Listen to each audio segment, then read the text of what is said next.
Allocution de Monsieur le maire Jacques Kossowski. Plus d'un siècle nous sépare du génocide arménien. Et pourtant, c'était hier.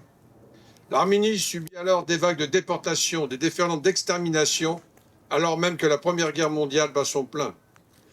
Les témoignages des survivants rapportent des horreurs inimaginables, y compris des massacres de masse, des viols et des tortures, mais aussi des épisodes de famine ou d'épidémie.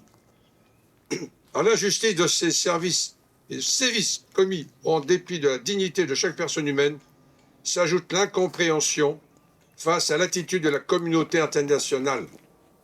Après des années d'errance géopolitique, on reconnaît du bout des lèvres la cruauté d'un tel massacre. On hésite à prononcer le terme de génocide. On peine à qualifier les actes d'une barbarie sans nom, de crimes contre l'humanité. Aujourd'hui, alors qu'elle tente de panser ses plaies centenaires encore béantes, l'Arménie souffre encore terriblement et ne se remet que difficilement des attaques subies par l'Azerbaïdjan. Elle veut s'en sortir, contourne les obstacles à une paix que les historiens qualifient d'impossible, d'impensable. Son peuple, ses intellectuels, ses familles brillent par leur force d'âme et la paix intérieure qu'ils cultivent dans la détresse. On dit que la région du Haut-Karabakh est définitivement perdue. Rappelez-vous, nous avons tous en mémoire les événements impressionnants de ces derniers mois. La reddition, la dissolution et le désarmement complet de l'armée d'autodéfense du Haut-Karabakh font quitter les 100 villes arméniens encore sur place. Interrogeons-nous. Quel avenir demain pour l'Arménie? Et c'est à vous, fiers descendants de ce peuple meurtri, et à nous, responsables politiques, citoyens, que je pose la question. Les médias nous parlent de délimitation des frontières communes, mais n'envisagent pas pour autant un avenir serein. Tous les jours, nos frères d'Arménie souffrent de l'agressivité croissante de Bakou. Votre peuple qui, hier, a subi et reste encore aujourd'hui atteint dans son intégrité, défiguré, déchiré.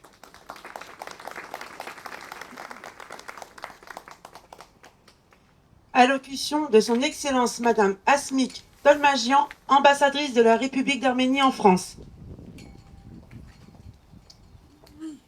C'est avec beaucoup d'émotion que je me retrouve à vos côtés aujourd'hui à cette cérémonie du souvenir du génocide arménien.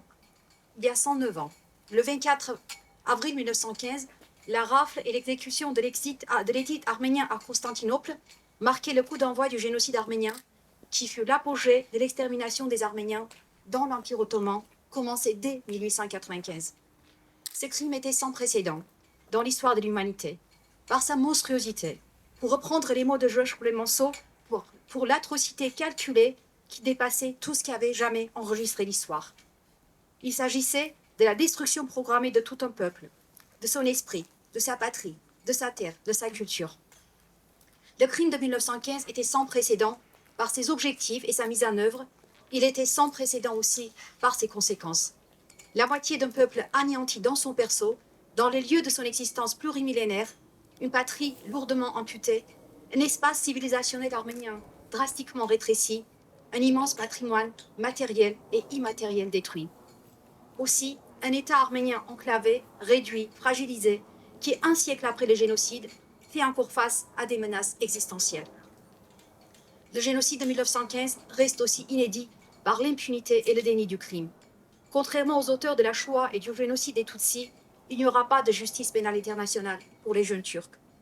Et pendant très longtemps, le peuple arménien, après avoir subi le génocide, a subi aussi le déni de la mémoire et de la justice. Les survivants et leurs descendants, dispersés dans le monde entier, ont mené un combat acharné de plusieurs décennies pour que ce meurtre de masse, la destruction de tout un peuple, ne soit pas recouvert par le vent de sable et d'oubli.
se passe aujourd'hui en Turquie vis-à-vis de l'Arménie n'est pas tolérable.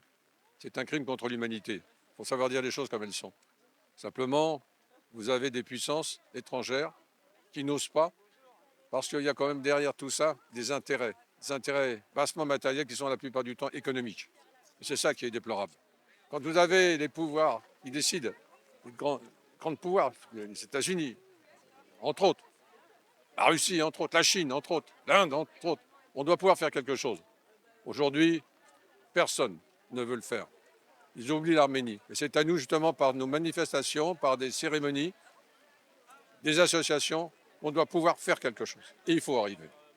Ֆրանսիայի հարյուրավոր քաղաքներում տեղի ունենում հայոց ցեղասպանության ոգեկոչման միջոցառումներ, Ֆրանսիայի պետության բարձրագույն իշխանությունների, քաղաքային, դեպարտամենտային, ռեգիոնալ խորհուրդների ներկայացուցիչների, падգամավորների, սենատորների մասնակցությամբ ոգեկոչման միջոցառումների նպատակն է անշուշտ հարգանքի տուրք մատուցել հայոց ցեղասպանության 1.5 միլիոն անմեղ զոհերի հիշատակին, բայց նաև պայքարել մոռացության, պայքարել ժխտողականության դեմ եւ անշուշտ այս ոգեկոչման միջոցառումները, արարողությունները առիթ են նաև նորից ուշադրությունը հրավիրելու եւ Ֆրանսիայի եւ միջազգային հանրության այն ամենի վրա, ինչ որ կատարվում է այսօր մեր տարածաշրջանում, Լեռնային Ղարաբաղում նախորդ տարվա սեպտեմբերին տեղի ունեցած էթնիկ զտման վրա Հայաստանի Հանրապետության ինքնիշխան տարածքի դեմ Ադրբեջանի կողմից հնչող ամենօրյա գրեթե սպառնալիքների վրա եւ իհարկե շատ կարևոր է Ֆրանսիայի հանձնառությունը հայոց ցեղասպանության ճանաչման գործում։ Ֆրանսիան աշխարհում առաջին երկիրն էր, որ 2001 թվականին օրենքի ուժով ճանաչեց հայոց ցեղասպանությունը։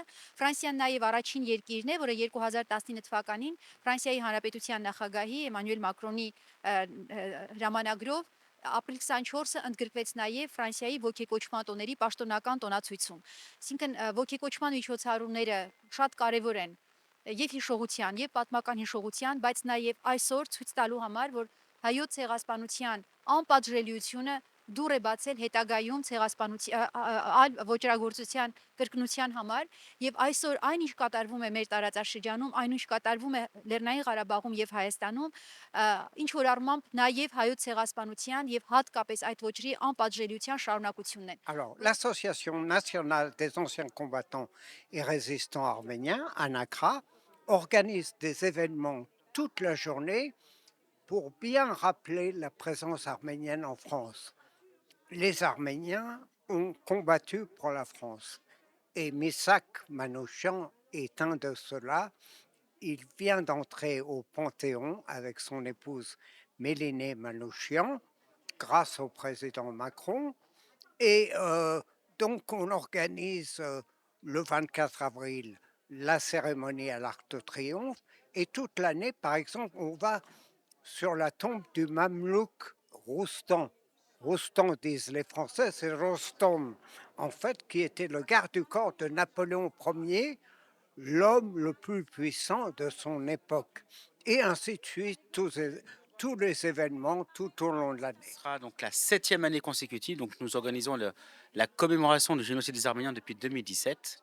Cela n'aurait jamais été possible sans le soutien de Monsieur le maire, des élus de la commune, notamment Bénédicte Georges, ma collègue conseillère municipale déléguée aux anciens combattants, mais aussi du cabinet de Monsieur le maire, de tous les élus et des services de la ville, sans qui rien n'aurait été possible. Je tiens à remercier également Madame l'ambassadrice d'Arménie en France, Madame Asmik Tolmadjan, son Excellence, qui nous a fait l'honneur de sa présence aujourd'hui. Actuellement, nous travaillons donc sur la stèle commémorative, donc un Ratchkar à Courbevoie, ce qui est aussi grâce à Monsieur le maire Jacques Kozowski, donc très important, et également des cours d'arménien à Courbevoie. Donc, on travaille sur un centre culturel, plutôt, comment dire, sur les enfants, parce que l'avenir, bien évidemment, ce sont les enfants, et c'est pour ça que je serais très heureux de pouvoir vous y accueillir, bien entendu, pour que les enfants puissent apprendre l'arménien les mercredis après-midi et les samedis matins. Donc, je vous donne rendez-vous l'année prochaine pour la prochaine commémoration. Donc, ça se déroulera à Courbevoie, au même lieu.